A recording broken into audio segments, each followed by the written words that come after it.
Kayo po ba mga bossing ko isa sa mga mananaya? Meron ako ituturo sa inyo mga bossing ko sa pamamagitan ng tubig at asin mga bossing.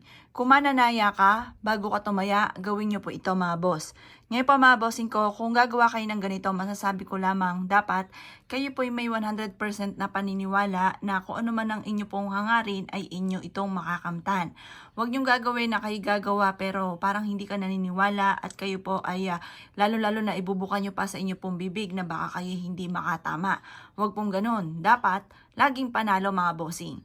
Ngayon pa mga bossing ko, kailangan lamang natin ng asin at ganon din po ang tubig. Gawin nyo po ito mga bossing ko na mga bandang alas 7 mga boss ng umaga. Ang gagawin nyo lamang mga bossing ko, yung maglalagay po kayo mga boss ng asin dito sa ating tubig.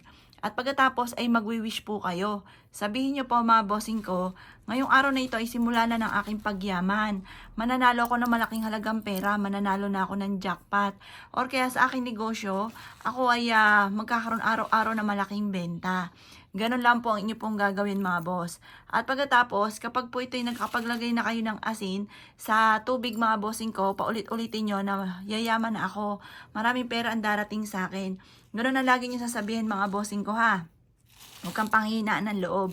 Sabihin nyo po dito, jajakpat na ako sa aking numerong laging tinatayaan. Or kaya, sa aking negosyo, ako araw-araw na magkakaroon ng malaking benta.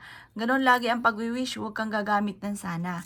Kapag po kayo lahat na ng gusto ninyo ay nasabi nyo na mga bossing ko, itigil nyo na ang pagbuhos ng asin sa tubig mga boss.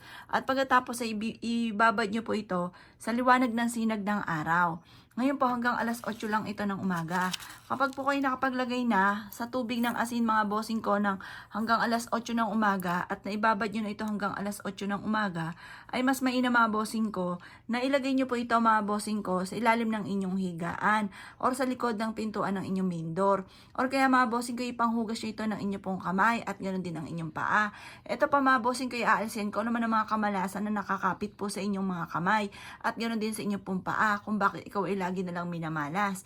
Proven po ito mga bossing. Basta kapag gumawa ng ganito, naniniwala ka na makakamtan nyo po ang lahat ng inyong pong mga pinapangarap. Ngayon, dahil ito nga po sa bangketa ko binili mga bossing ko, may mga nakalutang dito mga bossing ko. Tanggalin nyo na lang po yan. Kung sa bangketa nyo rin binili mga bossing ko ang inyo pong asin. Wala naman po yan sa ganyan at dyan lang din ako nagsimula sa bangketa lang din mga boss. Ang importante po dyan, kayo po ay naniniwala na makakamtan nyo ang inyo pong mga pinapangarap at dagdagan lalo ang sipag at tiyaga at magugulat ka na lamang sa dami ng mga blessing na darating. Kung ikaw po ay sobrang hirap ang pinagdadaanan ninyo sa ngayon mga bossing ko, maa-amaze ka dahil sa dami ng blessing na darating sa buhay ninyo matapos nyo po itong gawin. Nakita niyo po ba mga bossing ko, nag-react agad ang atipon tubig mga bossing ko at ang asin. Yan po yung humihigop na negatibong enerhiya. Tingnan niyo po mga bossing ko, may mga parang gumagalaw-galaw pa sa loob mga bossing.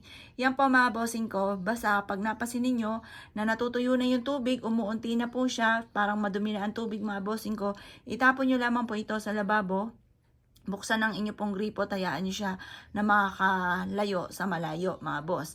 Tapos, kung gusto naman po ninyo, pagtapos yung mag-wish, ihugas nyo po ito sa inyo pong palad or kaya sa inyo pong paa. At yan po mga bossing ko, iaalisin sa inyo pong katawan yung mga kumapit ko na kamalasan. Kaya ako kinaniwala at naisyo po itong gawin. At siya mga boss, good luck po sa inyo po lahat.